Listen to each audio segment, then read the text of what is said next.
Continuamos entonces invitándolos a que compartan la aplicación. Cada semana entran personas. No sabemos de dónde, pero apellidos y apellidos nuevos, cada semana, hermanos. Y es una bendición, porque no solamente escuchan la lectura de la palabra, sino escuchan el mensaje de salvación, el evangelio de la salvación. Es el que más nos preocupa, que se salve la humanidad. Y claro, que escuche la palabra del Señor, pero la salvación es lo más importante. Desde nuestras 4 paredes, que podamos compartir la salvación. ¿Cuál salvación? Gratuitamente, hermanos, para todos, porque en la cruz del Calvario quedó paga toda la entrada nuestra con el tiquete al cielo para toda la eternidad, por lo que sucedió allí cuando Cristo murió, fue crucificado, sepultado, resucitó y la cruz quedó vacía. Siempre grábese una cosa, hermanos, si la cruz quedó vacía es porque Él resucitó. Y si Él resucitó, un día vamos a resucitar con Él. Amén. Claro, porque no vamos a ir a condenación. Vamos a resucitar para permanecer con Él. ¿Usted se imagina, hermanos, el encuentro que vamos a tener un día cara a cara con Jesucristo? Si en Israel hay un sitio especial, en Israel, hermano, en Jerusalén, hay un sitio especial para las personas que hay veces al pasar por el Monte de los Olivos o estar cerca donde estuvo Jesús, quedan completamente como tiesos, anonadados. Y hay personal especializado para atenderlos del impacto que les causa pasar por el sitio por donde estuvo Jesús. ¿Cómo será el impacto cuando lo veamos cara a cara? Y lo vamos a ver. ¿Sabe por qué? Por haber creído lo que Él hizo en el Calvario. Por aceptar lo que nos dice el apóstol Pablo, 1 Corintios 15, 3, 4, que murió, fue sepultado y resucitó. Yo hice muchas veces la oración de fe. Creía que era salvo con la oración de fe. Ni la tiene en la Biblia ni existe. No existe la oración de fe. Existe esto para ser salvo. Y aquí se resume toda la Biblia. Juan 3:16, Romanos 3:23, no hay justo ni uno, la paga del pecado de muerte. Y se resume Génesis 3:15, de esta simiente saldrá la que aplastará la cabeza. Y con la resurrección, cuando Cristo estuvo en la cruz, fue la mordida del calcañar, con sus sufrimientos por nuestra causa. Pero al resucitar, le aplastó la cabeza a la serpiente. Desde Génesis 3:15 viene la Biblia y nos resume en este par de versos lo que es la salvación. Por el cual asimismo, si retenéis la palabra que os he predicado, sois salvos si no creísteis en vano. Si retenéis, ¿qué quiere decir, hermanos? Amén. ¿Qué más? Amén. Vivirla, apropiarnos de ella. Y entonces estamos sin olvidarnos todos los días, porque Pedro nos dice que es posible que se nos olvide, habiendo olvidado la salvación. No podemos olvidar lo que pasó en el Calvario nunca, hermanos. Todos los días, a pesar de que tengamos problemas, sufrimiento, necesidades, siempre nos debemos acordar que somos salvos por Cristo. Que nunca se nos olvide. Y eso lo fortalece a uno. Uno puede estar en momentos difíciles. Yo lo he estado, hermanos. He estado en momentos críticos y me acuerdo y digo, bueno, pero yo soy salvo. Y sé que el Señor me va a sacar de esta. Porque me ha sacado de otras. Y el Señor le saca a uno, hermano, le fortalece grandemente. Esta es la salvación, hermano, en resumen. Ahora, nuestro tema de hoy. La mayor preocupación de esta iglesia o de esta congregación, Mensaje de Libertad, después de la salvación, que es nuestra primera preocupación, es el conocimiento de Dios a través de las Escrituras. ¿Cuál es el tema? No conformarnos con que somos salvos. Y qué rico que Cristo me salvó y yo voy para el cielo, pero ¿qué del conocimiento de Dios? Del conocimiento de las Escrituras. Ellas no solo nos llevan a descubrir el propósito de Dios para nuestra vida, sino que se constituyen en la herramienta más eficaz para cada necesidad que se nos presente. En la medida que uno vaya a las Escrituras, va a encontrar, yo no sé a quién le ha pasado de ustedes, que de pronto o se levanta a las 3 de la mañana en la plena oscuridad, no abrir la nevera y a golosear, pero de pronto se levanta algo. Pero no hay luz. ¿Qué hace?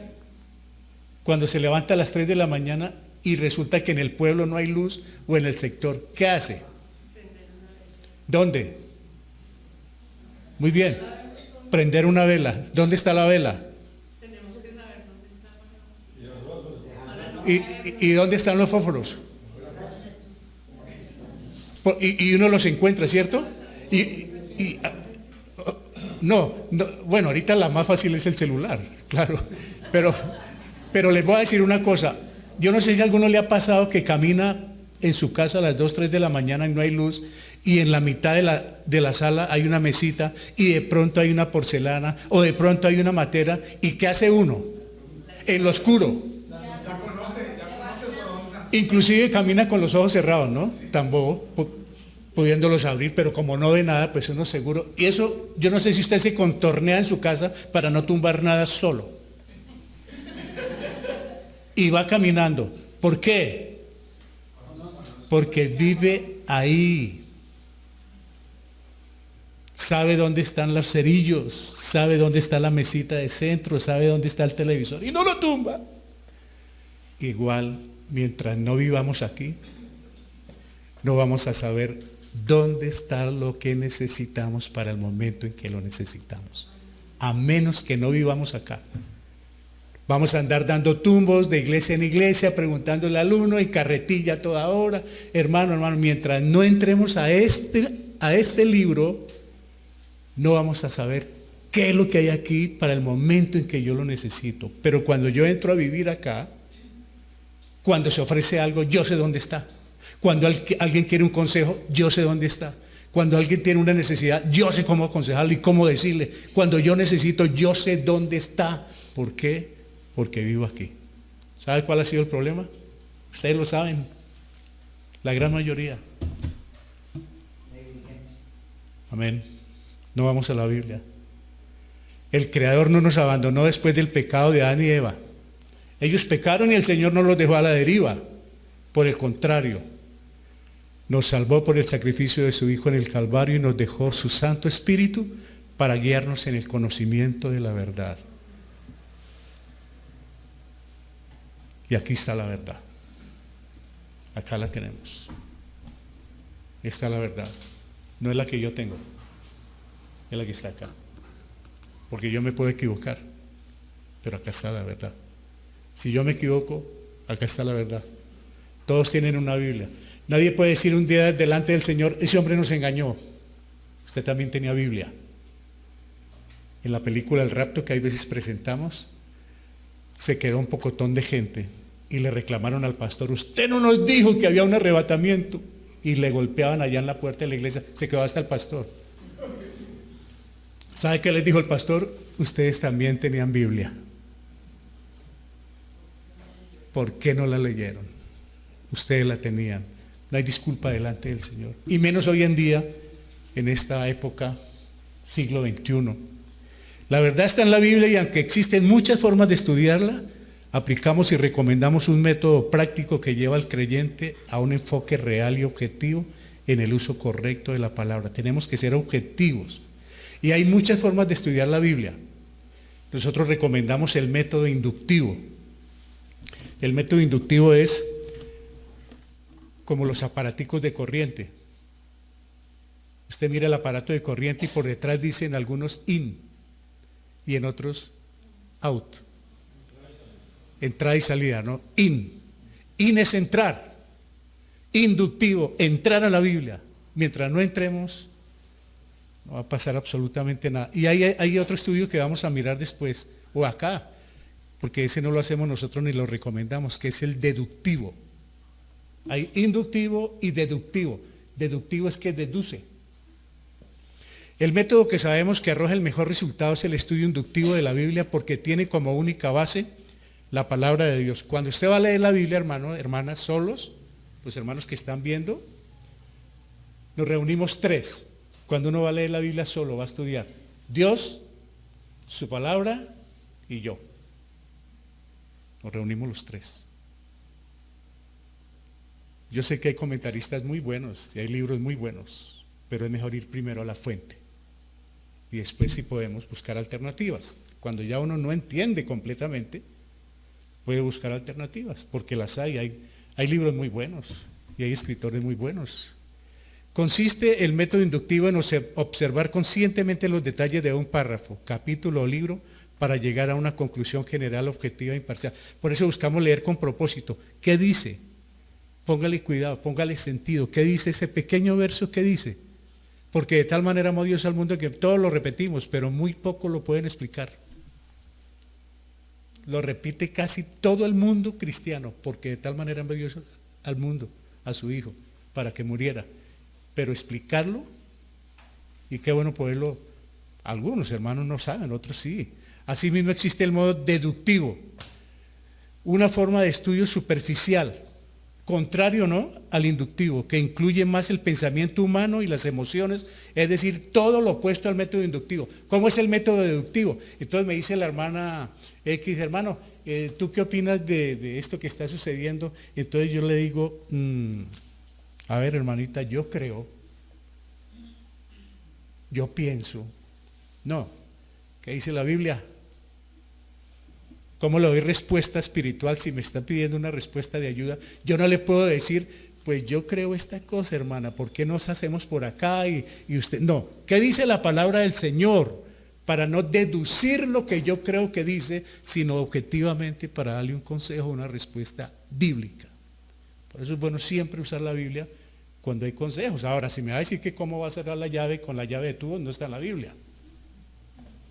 O cómo va a planchar la camisa. Pero lo que es espiritual y lo que es para crecimiento, lo tenemos todo en la Biblia. De ninguna manera recomendamos esta forma de estudio, el deductivo, pues es subjetivo, se somete uno y desde luego nada metódico. A muchas personas y hermanos en la iglesia no les gusta la palabra método, pero los métodos son buenos para todo, hermanos, hasta para hacer unas galletas, y eso sí que lo diga Carlitos Cruz. Porque saben cómo es el método. Si a mí me dicen que hago unas galletas, ¿yo qué hago? No, pues yo echo hasta los huevos por fuera. Porque hay alguien que sabe y me dice, haga esto, esto, esto, esto, esto, esto. Y si yo me salgo de ahí, la embarro. Porque no voy a comer galletas, sino de pronto por ahí calados. O quién sabe qué hago, porque no sé ni le puse cuidado a la persona que lleva una forma de hacer las cosas. El estudio inductivo de la Biblia, nuestro recomendado por los excelentes resultados, consta básicamente de 4 pasos fundamentales que veremos a continuación. Son 4 pasos, es sencillísimo, hermanos. Lo han hecho personas de 80 y 90 años con nosotros. Es tan sencillo poder hacer este método que lo vamos a explicar. Nuestro tema de hoy, interrogando la Biblia. ¿Alguien puede decir cómo se puede interrogar la Biblia? Si es Dios. ¿Qué es interrogar? Hacer preguntas. Y vamos a interrogar la Biblia. Hacerle preguntas a la Biblia. Lucas 17:11, los que tengan Biblia, ténganlo ahí porque vamos a manejarla. Ahora miren, el estudio inductivo de la Biblia. Voy rápido, hermanos, porque como es casi una clase, no quiero que se me vayan a dormir por el calor. Primero que hacemos para leer la Biblia, ¿qué es? ¿Orar por qué?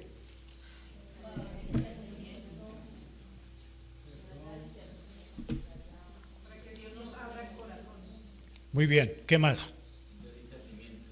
Muy bien, ¿qué más? Sí, muy bien. ¿Hay algo? ¿Hay algo? ¿Qué hay aquí? El Espíritu Santo, ¿no? Yo también lo tengo acá, ¿no? O sea que está mi Espíritu Santo y el Espíritu Santo. Entonces, ¿por qué oro yo? Porque es posible que haya pecado. ¿Hay alguien que no peque? Es posible que haya pecado. Y si yo tengo el Espíritu Santo acá y el Espíritu Santo está en la Biblia y hay pecado, hay esto como 2 imanes al contrario. Hay repulsión.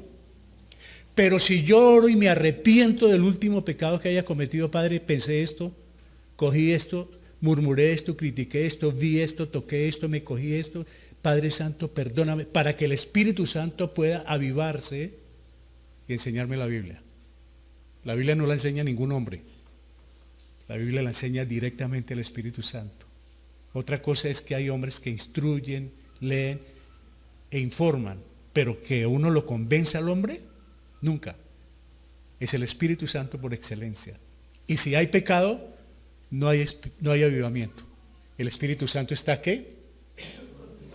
Muy bien, entristecido, contristado, porque es una persona. Y no puede uno, por más que dure 20 años en una iglesia, aprender un verso, porque el pecado que tiene guardado no le deja entender. Donde hay pecado, no hay manifestación del Espíritu Santo. Por eso es bueno orar. Entonces, Señor, perdóname, pero es una oración breve. Perdóname, Padre, porque dije esto y ayer le tiré la puerta por la cara a mi hermana, a mi mamá, a mi tía. Perdóname, porque fui altanero, fui auxilio, fui truán. Porque yo no puedo con ese pecado guardado tranquilamente ponerme a leer la Biblia. Entonces, si hay ese pecado guardado, no puede hacer nada, hermano, el Espíritu Santo. ¿Por qué? Porque hay algo guardado. Y si hay algo guardado, no hay esa libertad. Ahora, Dios es todopoderoso. Alguien me va a decir, entonces el Espíritu Santo no tiene poder. Sí, el Espíritu Santo es el mismo Dios, pero Él está esperando que se aparte ese pecado de mi vida para poderme enseñar. Hermanos, y cuando hay arrepentimiento, el Señor va revelando, va revelando, va revelando, y uno va entendiendo, va entendiendo. Pero para eso se necesita mucha perseverancia, mucha disciplina. Avivar el Espíritu Santo para la enseñanza, o sea, confesar. Hay un verso muy suave y muy sencillo para que todos lo podamos usar también. Después de que uno se arrepiente, dice rápidamente un salmo, ¿no? Abre mis ojos para ver las maravillas de tu ley. Y uno va aprendiendo en la medida que... Segundo, observación. ¿Qué es observar? Leer con propósito, dando sentido a la lectura. ¿Se acuerdan de lo de Esdras y Nehemías, que le ponían sentido a la lectura? Tercero, ¿qué? ¿Qué es interpretar, hermanos? ¿Qué entendemos por interpretar? Entender. Muy bien. Para poder entender lo que me dice claramente el texto. No lo que dice, sino lo que me dice. Porque es que cuando yo hablo la palabra de Dios, cuando la abro, me está hablando a mí. No a mi vecina, ni a mi papá, ni a mi mamá. Me está hablando a mí la palabra del Señor. Y cuarto, la aplicación, que es ¿qué? Vivirla. Vivir el impacto que deja en mi vida el pasaje estudiado. Estos días hemos recalcado esto en las mañanas, hermanos. Vamos en el 10º libro leído de corrido, ¿no? Segundo de Samuel. ¿Cuál es nuestra meditación diaria? Hemos leído 10 libros desde Génesis hasta ahora. Hemos visto la historia de Adán y Eva, lo que pasó con los patriarcas, lo que pasó con Saúl, con Jonatán, lo que pasó con el rey David. ¿Y saben una cosa? Hemos aprendido qué ha pasado en mi vida desde que estoy leyendo la Biblia. Porque es imposible, hermanos, que uno lea la Biblia y no pase nada. Es absolutamente imposible. O sea, si uno lee la Biblia y lee la Biblia, por ejemplo, el pecado de David tan tremendo, si uno no aprende, es pero tremendo, hermanos. Entonces la Biblia transforma vidas. Esa es la aplicación. Y miren lo que pasa. Hay una transformación. Ese no es un paso, sino es el resultado. Mire, es el resultado de orar sinceramente, leer atentamente, interpretar correctamente y aplicar oportuna y sabiamente el contenido de las Escrituras. O sea que si yo oro, leo bien, interpreto bien y aplico la Biblia, soy transformado. De lo contrario, hay un paso que está mal. Y tengo que revisar por qué mi vida no cambia, por qué mi vocabulario no cambia, por qué mi genio no cambia, por qué mis palabras no cambian, por qué mis amistades no cambian, por qué yo sigo haciendo lo mismo de antes de ser creyente, por qué no cambia nada en mi vida si yo estoy aplicando esto. No de super santos, porque de una u otra manera nos caemos, pero sí se va viendo un cambio. Yo por eso comparo siempre a los mecánicos, que los mecánicos son unos de lunes a sábado y el domingo son otros. Pues claro, tienen la pinta. Buen baño, buen jabón, buena loción. Y uno dice, ¿y este es el mecánico? ¿Tan distinto? Claro, entre semana está trabajando. E igual nosotros somos como mecánicos recién bañados y vestidos, hermanos, cuando leemos bien la Biblia, la aplicamos y la interpretamos. Como que la gente nos dice, uy, pero si nos ven y nos sacan el cuerpito por ser cristianos, si no quisieran saber de nosotros, algo está pasando. Estos son los pasos que vamos a manejar rápido hoy con el tema de Lucas. Ahora miren lo que pasa, hermanos. ¿Qué sucede cuando hay una persona muerta por ahí en la calle a raíz de algún accidente? De pronto porque se mató o lo mataron. ¿Qué sucede? Por ejemplo, digamos que fue allí en la esquina. ¿Qué sucede? Llega la familia Miranda, ¿no? ¿Y qué hacen los curiosos?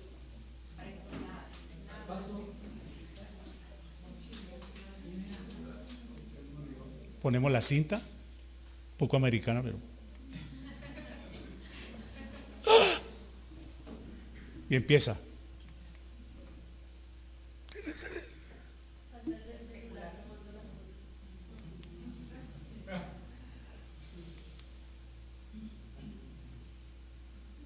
Y empiezan.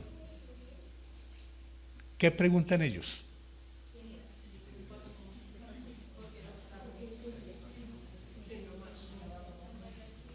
E inclusive empiezan a inventar.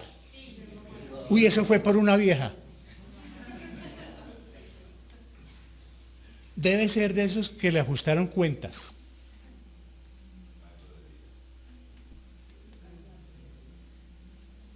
Oye, ¿quién es? ¿Quién es? Dice el otro, yo no sé.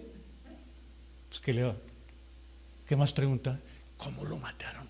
No, él ahí el arma sí, pero lo ha podido puñalear primero. ¿Qué más pregunta? ¿Cuándo? Pues yo no sé, ahí está hace rato, ahí amaneció. ¿Qué más preguntan? ¿Por qué? Ahí es donde empieza cada uno a inventar cosas. ¿Dónde? Por eso cuando en el periodismo a mí nunca me gustó la chiva. Salir adelante con una noticia nunca me gustó y siempre me criticaron. ¿Por qué? Porque es muy peligroso que se le vayan a uno las luces. No sé si lo mataron ahí o lo trajeron y lo agotaron ahí. Y enseguida, ¿quién llega? Purrundún, no la prensa, sino llega el investigador a tomar huellas y a mirar a todos los lados porque ahí puede estar el criminal. Y eso sucede. Ellos descubren que muchas veces está ahí el que causó la muerte. Y entonces él tiene que dar un informe. El informe de lo que observó el investigador. ¿Qué vemos nosotros al lado del cadáver? Un revólver. ¿Qué pasa si el investigador en el informe que da dice, y había un cuchillo ahí y el hombre estaba boca abajo? ¿Qué, por qué? Porque vio mal. Ay, qué problema cuando vemos mal. ¿Sabe por qué hay tanta secta? Tanta religión dañina. Porque vieron mal y ven mal y seguirán viendo mal. Agregando lo que no dice, acomodando lo que no dice. Pero esta es una muy buena ayuda que nosotros empleamos en el estudio inductivo de la Biblia. Y ojalá nosotros fuésemos así cuando vamos a la Biblia. No leerla por aburrimiento, ni que es artera, ni me toca leer hoy, ni porque a ver qué me dice el salmito, el proverbio, la promesita, sino que yo la pueda leer con objetividad, para que entonces el Señor me revele lo que yo necesito para mi vida. El texto o párrafo a estudiar. El método de estudio inductivo es aplicable a cualquier pasaje bíblico. Uy, ayer me encontré un párrafo que me tiene en Ezequiel, donde el Señor le dice a Ezequiel que cocine unos panes sobre excremento. ¿De ahí qué? Bueno, después les cuento cómo lo voy a interpretar.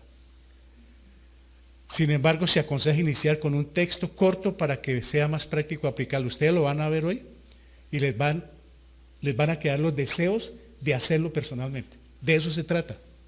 De que lo puedan coger un verso y dice, bueno, le voy a hacer preguntas a este verso que acabé de leer. Por ejemplo, dice, y conoceréis la verdad. ¿Y la verdad qué? Entonces yo tengo que empezar, ¿qué es conocer? ¿Cuál verdad? ¿Cómo es eso que me hace libre de qué? Y entonces empiezo a hacerle preguntas al texto y así es que uno aprende. Igualmente es de gran importancia hacerle preguntas al pasaje seleccionado, pues nos ayudan a revelar la verdad de primera mano con la guía del Espíritu Santo. O sea, no solamente observar, interpretar y aplicar para ser transformado, sino que yo le voy haciendo preguntas al texto. ¿Quién está hablando? ¿Está hablando Dios? ¿O un apóstol? ¿O un profeta? ¿O quién está hablando aquí? Yo tengo que ir mirando eso y eso sí que le despierta a uno el apetito por leer la Biblia. Paso a paso iremos descubriendo el trasfondo histórico que nos informa lo que estaba sucediendo en el momento en que se escribió el libro y quién fue su autor. Es muy bueno que uno aprenda un poquito qué estaba pasando, por ejemplo, cuando escribieron Segunda de Timoteo o cuando escribieron parte de Hechos, una persecución impresionante, hermano. ¿Qué estaba pasando, como vimos esta semana, cuando el rey David escribió Salmos? Entonces, cuando uno lee los Salmos, sabe qué fue lo que escribió por los sufrimientos que él estaba pasando. Entonces, ya, por eso es tan importante que el Antiguo Testamento es parte de nuestra vida para entender el Nuevo Testamento. No se puede entender el uno sin el otro. Nunca podemos entender el Nuevo Testamento si no conocemos el Antiguo, hermanos. Y viceversa. ¿Por qué? Porque es un complemento el uno del otro. Y las preguntas básicas pueden ser, estas se usan mucho en el periodismo, ¿no? Básicamente son 6 preguntas. ¿Quién, qué, cómo, cuándo, dónde y por qué? Esa es una pregunta más o menos básicas y uno le puede subir a un texto o le puede hacer menos preguntas, sin importar el orden. No tiene que ser un método, es así como el hermano, no, uno se hace las preguntas que uno, hay personas que vieron al muerto y dice, puede empezar por la pregunta final. ¿Lo mataron acá o lo trajeron de otra parte o qué? Él no preguntó quién era, ni cómo se llama, ni por qué lo mataron, sino pudo haber preguntado lo último. Eso no importa el orden que uno le haga, la forma como le pregunte al texto. Vamos a ver el texto entonces. ¿Cuál es el texto? El que estuvo leyendo el hermano John, Lucas 17:11. Y aconteció que mientras iba caminando a Jerusalén pasaba entre Samaria y Galilea. Y al entrar en cierta aldea le salieron al encuentro 10 hombres leprosos que se pararon a distancia. Jesús se acerca a Samaria en su camino hacia el valle del Jordán, siempre buscando a los perdidos. ¿Sabe que el Señor nunca se quedó quieto? Nunca puso una iglesia y como un Buda barrigón ahí, sí como este servidor, esperando a él. Siempre estuvo caminando. Usted mira la Biblia y dice, y pasaba por algún, y entraba por allí, y seguía por allí, nunca se quedó quieto esperando que le trajeran las almas. Siempre estuvo buscándonos. Y aquí a los que estamos aquí nos encontró. Amén. Sí que nos encontró el Señor para salvarnos. Es que el texto es muy breve, por eso lo usamos nosotros para este método. Y alzaron la voz diciendo, Jesús, Maestro, ten misericordia. Ahora, no voy a enseñar el tema ni voy a predicar el tema. Estoy es con el método para aprender el tema, hermanos. Para que, porque dice, bueno, ¿y qué pasa? No, después enseñamos sobre esto, ya hemos enseñado sobre esto. Cuando él los vio, les dijo, id y mostraos a los sacerdotes, y sucedió que mientras iban quedaron limpios. ¿Y qué nos dice la palabra del Señor? Lucas 17:15, entonces uno de ellos al ver que había sido sanado, se volvió glorificando a Dios en alta voz. Y cayó sobre su rostro a los pies de Jesús, dándole gracias. ¿Y este era qué? Muy bien. Y respondiendo Jesús dijo, ¿no fueron 10 los que quedaron limpios? ¿Y los otros 9 dónde están? Ahora uno desde aquí va aprendiendo cosas, ¿no? Que solamente uno vino y le dio las gracias. ¿No hubo ninguno que regresara a dar gloria a Dios excepto este extranjero? Lucas 17:19 y le dijo, levántate y vete, tu fe te ha sanado. Primero lo sanó, ¿no? Este hombre por fe recibió más de lo que pidió, la curación física y la salvación. Ahora, si fuéramos a predicar, diría, ¿qué pasó con los otros 9? ¿Qué creen que pasó con ellos? ¿Fueron sanos? ¿Pero qué? ¿Sabe que el Señor puede en un momento dado sanar, pero no salvar? Y en la iglesia muchas personas se han sanado y el Señor las ha bendecido, pero se han ido, no les ha importado después, porque no fueron salvos. Y eso sucede, hermanos, pero quedan sin excusa delante de Dios, porque un día no le pueden decir absolutamente nada. Él les va a decir, yo una vez te sané tu hijo, te sané tu mamá, yo te bendije con esto, pero no pusiste cuidado. Hay un lago de fuego que te está esperando. Bueno, ahora vamos a hacer el examen. Ya vimos que es muy breve el tema. Aquí tenemos una ciudad. ¿Qué encontramos en una ciudad? En una ciudad normalita, pequeña, como Ciudad de Panamá o como... No digo que como Caracas porque hay mucho cemento, ¿no? Pero como los pueblos, como una ciudad, como Fusa, los que conocen, bueno, algunos de los que no. Encontramos, por ejemplo, que hay de pronto el Palacio Municipal, hay hospital, veo una ambulancia, hay un coliseo. ¿Qué hago para saber qué hay dentro del coliseo? Porque yo puedo pasar, hermanos, observando de esta manera.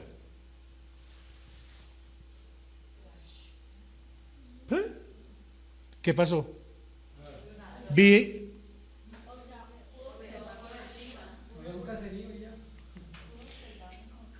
Y nada raro que me devuelva. ¿Qué hago para saber qué hay en el palacio? Aterrizar. ¿Sabe que muchas veces no hemos aterrizado, hermano, las cuestiones bíblicas? Y estamos como lo superficial, lo que me gusta, lo que así a plenito ojo. Léame algún salmito. Tiene un proverbio ahí, hermanito, algo como... Pues a nosotros nos toca, para poder saber lo que hay adentro, bajarnos y entrar. Tenemos que entrar a la Biblia para saber lo que tiene. Esa es nuestra repetición. Una de las grandes falencias que tenemos como creyentes es que no entramos a la Biblia, sino preguntamos o escuchamos y nos volvemos oidores, pero no vamos a ella para de primera mano recibir lo que nos quiere decir el Señor. Él quiere hablarnos, pero quiere hablarnos directamente. ¿Por qué me manda a los demás? Es como si yo mando a mi mamá, vaya mamá y mire a ver donde el médico que yo estoy enfermo, a ver qué le dice. O a mi esposa, vaya a ver qué le formula en China porque estoy que me muero. Pues camine. Uno personalmente debe hacer ese viajecito y presentarse delante del Señor. Ahora, vamos con las preguntas. Ya vimos el tema, ¿no? ¿Se acuerda quién tiene por ahí el verso 1, hermanos, que nos ayude? El verso 17, 11, que nos ayude.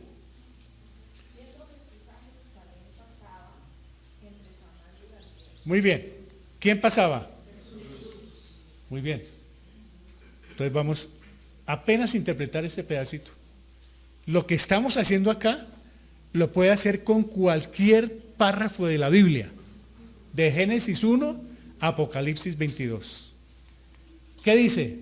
¿Dónde? En una aldea entre Samaria y Galilea. ¿Qué sucedió mientras él iba pasando?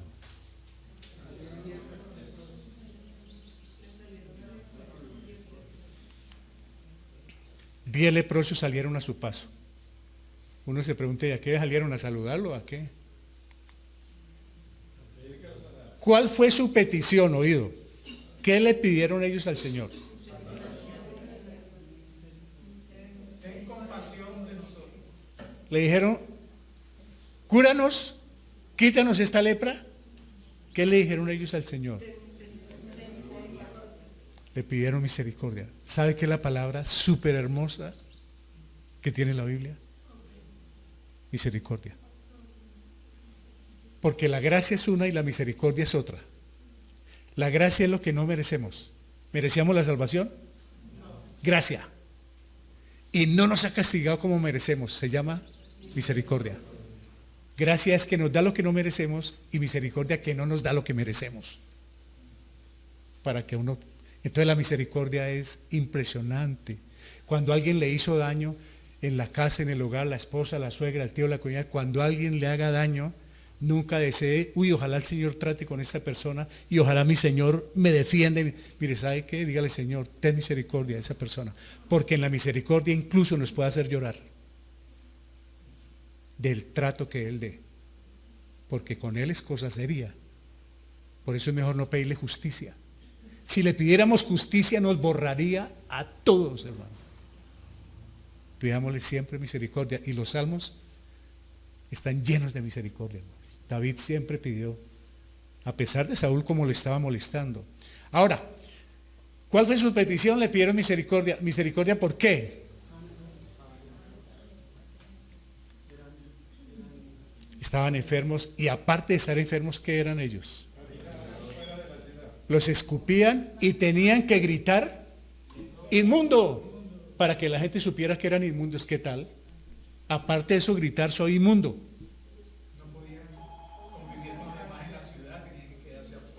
No tenían entrada a la parte espiritual, a la parte familiar, a la parte social, eran de lo peor, hermanos.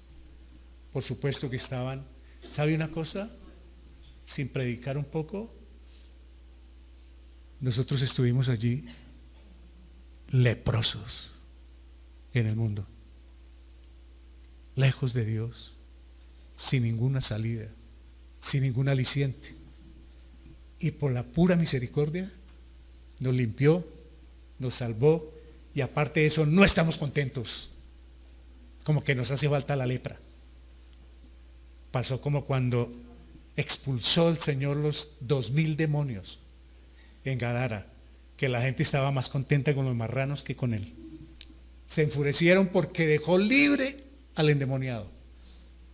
Se enfurecieron porque se fueron los marranos y se ahogaron. Porque a la gente le gusta vivir entre los marranos. Pero con todo y eso el Señor va buscando para salvar al que sea. Ahora, ellos estaban enfermos, no había cura para la lepra en esa época. Entonces, ¿qué estaban pidiendo ellos? Con un milagro, porque no había forma de cura. Muy bien, ¿cuál fue la respuesta del Señor, hermanos, ante esta petición? Porque aquí está la clave para aprender un poquitico, no solamente el método, sino un poquitico para aprender. ¿Cuál fue la respuesta del Señor? Jesús les dio una orden. ¿Cuál fue la orden? Ir y mostraros a los sacerdotes, porque la ley exigía que si ellos ya estaban por algún motivo sano, por algún milagro, tenían que ir a mostrar y tenían que durar en una purificación especial, hermanos. Ellos tenían que ir a mostrarse. Ahora, ¿qué hicieron ellos? Pues es interesante que él mandó a presentarse ante el sacerdote, pero aún no estaban limpios, ¿no? Muy bien. Ocurre en el camino. Bueno, venga, miramos, sí. ¿Qué hicieron ellos? Obedecieron. ¿Cuándo sucedió la sanidad?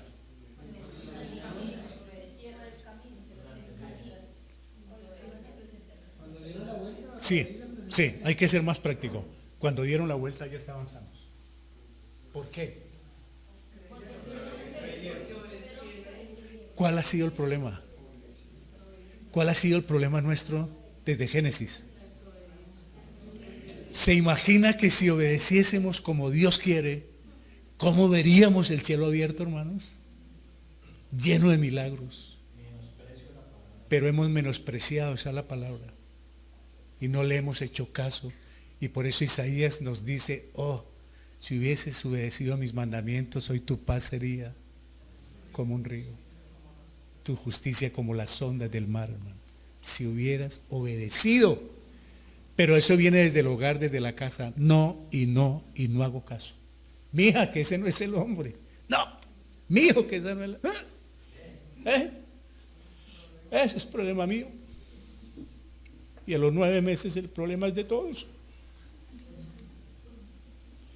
¿Cuántos regresaron? ¿Por qué?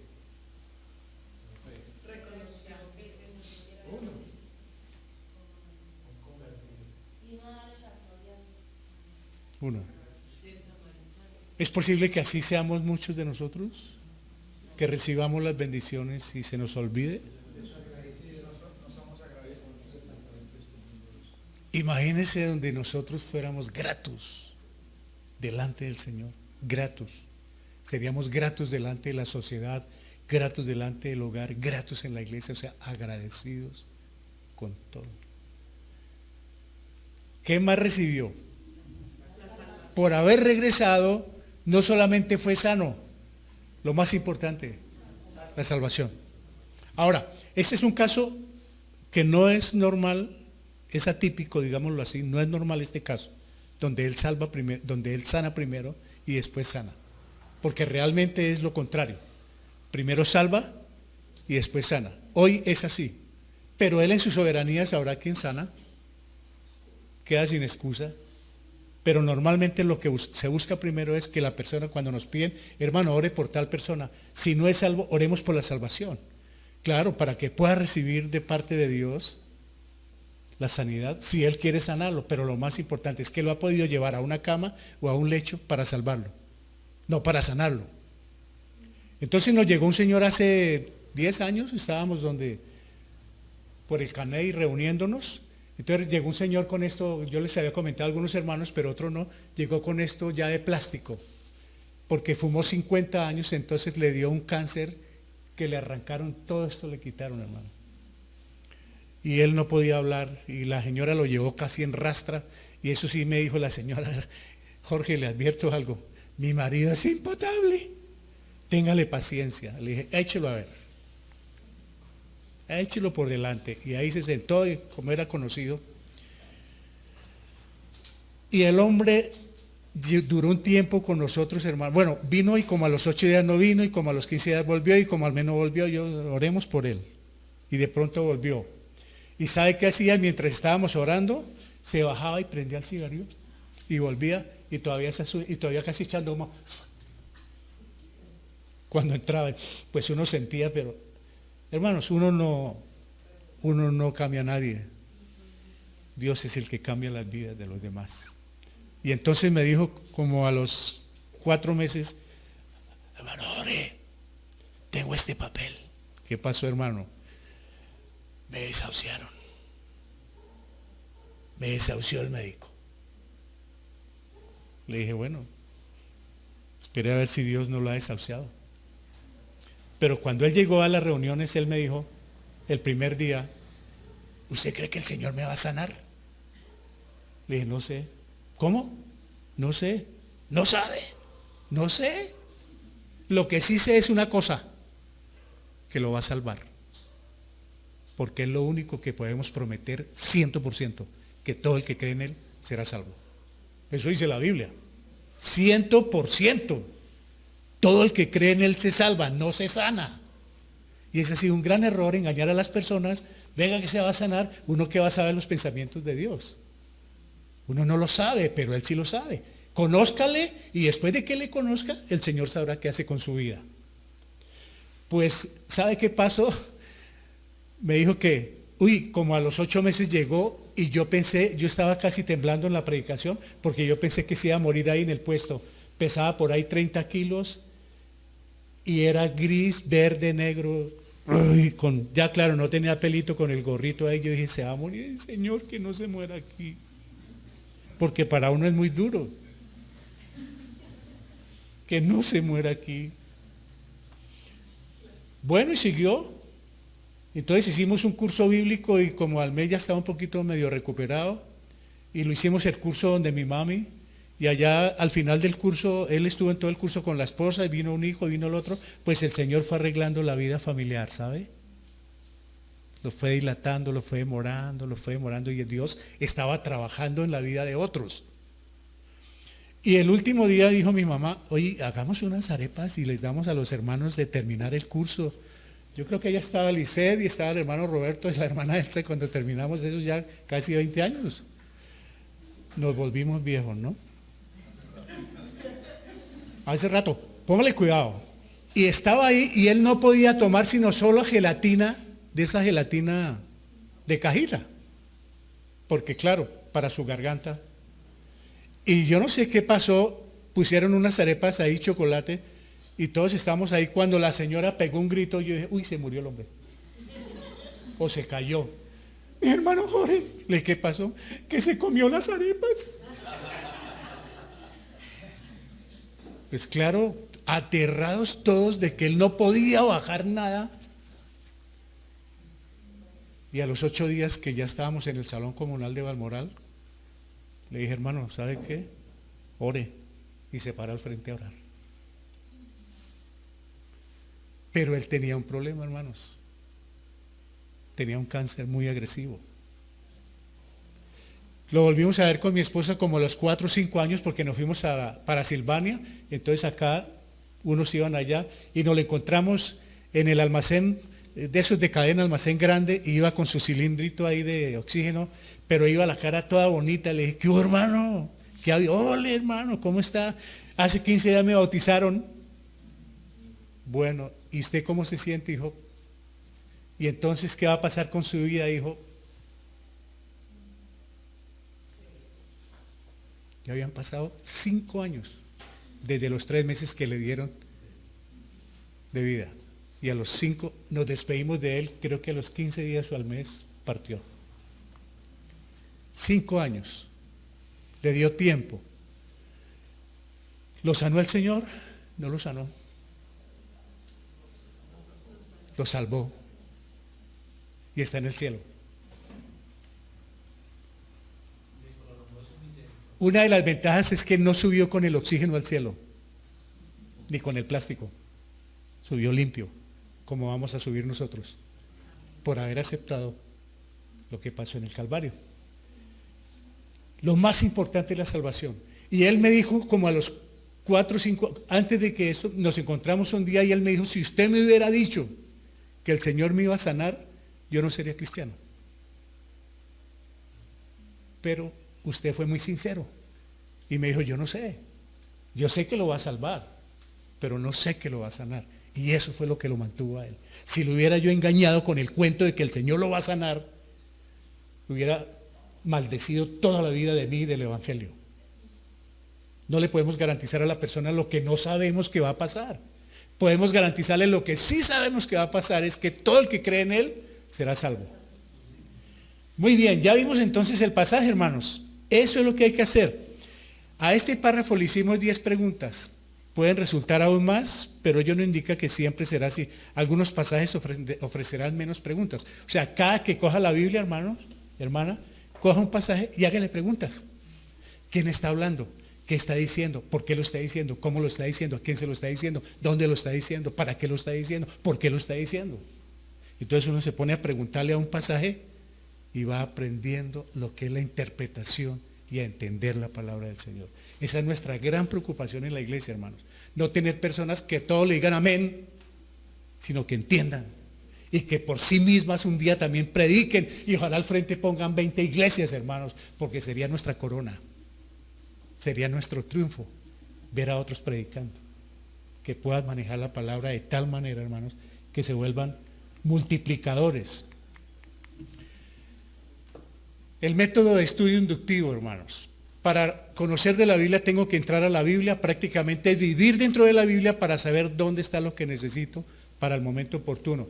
Por eso nosotros en las predicaciones somos un poco más didácticos, porque hay muchos pastores que para predicar el último día no han estudiado y van y abren la nevera y ven una lechuga patas arriba y de ahí sacan la enseñanza, hermano. El Señor me mostró esto, me dijo esto y la lechuga estaba así y yo vi algo y predican. Y la gente, amén, aleluya. Pero salgan de la puerta. La gracia es que el tema se entienda, se comprenda, hermano, se aplique y se viva. Entonces uno dice, estoy aprendiendo y me está sirviendo la reunión en la iglesia. Tienen que entrar. Para eso siempre les recomendamos todas las mañanas papel y lápiz. Porque hay cosas que uno no entiende, hay palabras que no entiende, hay temas que no entiende. Y usen mucho las referencias cruzadas.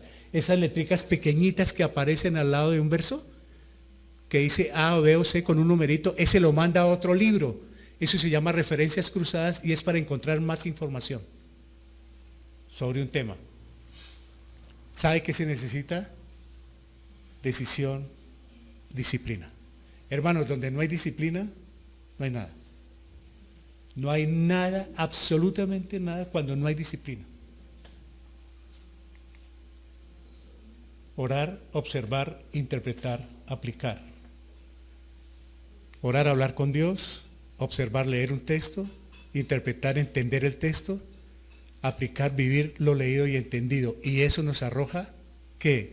Como resultado, una transformación. De lo contrario no pasó nada. Puede durar 30 años en la iglesia. No pasó nada. Mi mamá llevaba 25 años en la iglesia, sufriendo, luchando, de buen testimonio, pero angustiada que la salvación se pierde, y llévele plata al pastor y sufra por un lado y sufra por otro, hasta que mi mamá ya como a los 70 y pico años hizo el estudio inductivo, con casi llegando a los 80 años, porque lo puede hacer una persona, no importa la edad ni el nivel de educación. El Espíritu Santo le ayuda y el resultado es que hay transformación. Ya para terminar, igualmente podemos seleccionar apenas un verso y aplicarle las preguntas que veamos pertinentes. No hay necesidad de que vayan a la Biblia. Vamos a hacer uno con un verso nomás. Lo que queremos es que se les vuelva como práctico cómo hacerle preguntas a la Biblia. Mire este verso, hermanos. Hechos 17:11. Y estos eran más nobles que los que estaban en Tesalónica, pues recibieron la palabra con toda solicitud, escudriñando cada día las Escrituras para ver si estas cosas eran así. Un solo verso. Hagámosle las preguntas, vea. ¿Quiénes?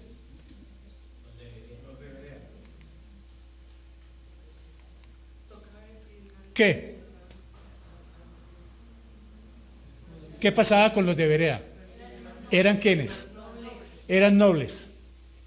¿Qué tipo de nobleza? Sin llegar a de la realeza, de sangre azul, eran más nobles. ¿En qué sentido? Humildes y nobles de corazón. ¿Por qué puedo aprender eso? ¿Por qué puedo saber que ellos eran más nobles que los otros? ¿Por qué? Porque recibieron la palabra. Cuando hay orgullo, cuando hay prepotencia, cuando hay altivez, no se recibe la palabra. Por eso nos dice que debemos tener mansedumbre para recibir la palabra. Y entonces vamos a aprender. ¿Cómo?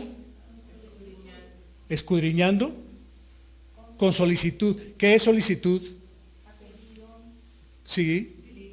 Diligencia, apurándole, con ganas, con deseos. Venga, con gozo, hermano. Porque muchas veces uno lo hace de aburrido. O me tocó ir a la iglesia. Me tocó. Entonces ahí no hay nada, porque es el Espíritu Santo el que los trae. Es cuando yo quiero ir, el Espíritu me está impulsando a ir, entonces mi corazón va como una esponja, este es el corazón, va como una esponja chupando lo que están hablando. Y lo estoy comparando con la Biblia, porque mire, ¿sabe quién estaba predicando ahí? Pablo. ¿Y cree que le comían cuento a Pablo? No, después de la predicación iban a ver si era verdad lo que les había predicado. Y yo les digo lo mismo, miren la Biblia por si los estoy engañando. Porque jugar con la fe es muy fácil. Es de lo más fácil que hay engañar personas. Por eso hay tanto engañador. Y hay tantas personas siguiéndolos. Pero cuando usted va a la Biblia dice, el hombre está diciendo lo que está escrito. O el hombre se equivocó. Porque hay veces predica el hombre, hay veces predica el Espíritu Santo a través del hombre, hay veces predica un negociante o hay veces predica el diablo, porque se disfraza como ángel de luz. Y para poderlo detectar, ¿cómo hago para detectar si la predicación es de Satanás, es del hombre o es de Dios? ¿Cómo hago para averiguar quién está predicando? Con la palabra. No deducir, sino con la palabra, porque el hombre me está diciendo la verdad. Por eso es bueno tener ese es el espíritu de discernimiento. Hay personas que dicen, Señor, dame espíritu de discernimiento. ¿Cómo así? Dámelo ¿cómo? O sea, un frascado, venga, le echo un poco de espíritu de discernimiento. El espíritu de discernimiento se logra leyendo la Biblia, porque entonces discierne cuando alguien está predicando. Discernimiento de espíritus es que yo sé quién está predicando, si es el hombre, si es Satanás o es quien el que está predicando, porque tengo discernimiento de espíritus, porque leo la Biblia. Mientras no lea la Biblia no tengo discernimiento y cualquiera me envuelve. Cualquiera me da 3 volantines y me saca. Ya estoy terminando, hermanos. ¿Cuándo? ¿Cuándo qué? ¿Cuándo escudriñaban ellos? Esa es. Es un problema escudriñar la Biblia los domingos o el miércoles. ¿Y qué pasa con el lunes o martes, el jueves, el viernes? ¿Qué pasa? Que el enemigo entonces trabaja. Si yo me descuido. Ahora, esto no es de vivir metido ahí, sino sacar el tiempo para el Señor, en la mañana, en la tarde, al mediodía, sáquenle tiempito para las cosas del Señor. Por la noche algunos no pueden en el día. ¿Para qué ellos escudriñaban? Por más de que sea Pablo el que nos predicó, para comprobar si lo predicado era verdad. Escudriñaban para saber, Pablo, Silas, no importa que nos predique, vamos a comprobar con la Biblia si nos dijeron la verdad o fueron de paso y nos engañaron. Ese es el estudio inductivo, hermanos. Muy bien, entonces, definitivamente aquí están unas remitas para ustedes. Si les interesa, ahí están completamente gratis. Quien poco conoce las Sagradas Escrituras, poco conoce de Dios. Y esa sí es tristemente una realidad. Vean esto. Dios en su eterna sabiduría dijo, mi pueblo fue destruido porque le faltó conocimiento. Ese es el riesgo de que tarde o temprano nos envuelven, nos arrastran, nos caemos, no nos queremos levantar por pura falta de conocimiento de la palabra, porque hay de dónde echarle mano. Cuando hay caída, ¿de dónde nos agarramos? Venga de la palabra, hermano, para fortalecernos o fortalecer a otros. Y nuestro Señor Jesucristo manifestó, erráis, es un error grande, ignorando las Escrituras y el poder de Dios. El error más grande de la humanidad es no conocer de Dios. Pueda que tenga toda la plata del mundo, carro, casa y beca, pero si no conoce de Dios, está en el error más grande de su vida. Y nos dice el Salmo 119:5, lámpara es a mis pies, ¿cómo ando yo a plena luz del día? Por más tinieblas que haya, por más valle de sombra, por más valle de muerte que haya a mi lado, ¿cómo ando yo tranquilo, como si estuviera en todo momento de día con la Biblia? Porque es la lámpara que alumbra mi camino, hermano. Mi camino es mi actividad diaria, mi quehacer diario, todo lo que yo piense, ese es el camino mío. Y en la medida que yo vaya a la Biblia, tengo luz. Y no solamente tengo luz para mí, sino también para otros. Porque si somos oscuridad, si somos agridulces, si no somos la sal de la tierra, entonces ¿qué esperanza tiene el mundo? Y finalmente, y conoceréis la verdad, y ella os hará libres. ¿Libres de qué? Ahí le puede empezar a hacer preguntas. A todo, hágale preguntas. Entonces se va a enamorar de la Biblia, porque solito, ve, yo escuché que le voy a hacer preguntas acá. Sí, le voy a hacer preguntas. ¿Quién está escribiendo? ¿A quién le está hablando? ¿Por qué lo dijo?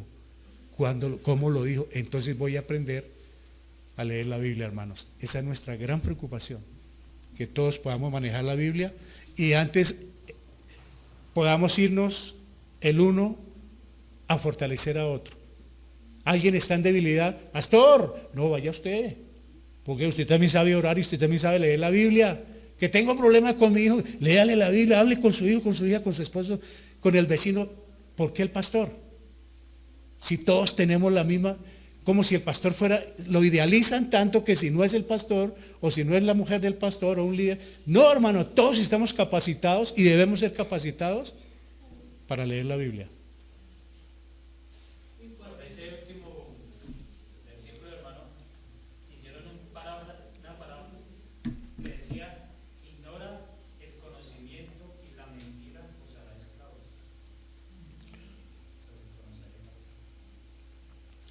¿Os hará libres de qué? De todo lo que nos haga daño. Porque hay veces no nos podemos liberar de ciertas cosas. Pero la palabra es el poder de Dios.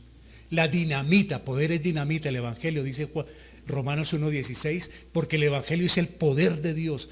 ¿Qué es el poder? Dinamita, dunamis en griego, ¿no? Dinamita de Dios. ¿Y qué hace ese poder? Destruye. El poder de Dios destruye, hermanos, el orgullo, la vanagloria, la prepotencia. El poder de Dios destruye, hermanos, y nos cambia y nos transforma. No nos hace super santos, porque siempre vamos a caer, pero destruye lo malo que hay en nosotros para que pueda florecer algo bueno. Es el poder de Dios. la palabra de Dios y entonces nos hace libres. Mi mamá duró muchos años presa por los dogmas de los hombres de las iglesias, hasta el punto que duró un tiempo que nunca se cortó el pelo. Pobrecita, no, mijo, es que yo no lo puedo. Uy, no, que ahí era el pastor. Pero ¿cómo así, mamá? Si es que el problema no es el pastor, el problema es la cabeza que le duele. ¿Qué hace ahí con esa moña?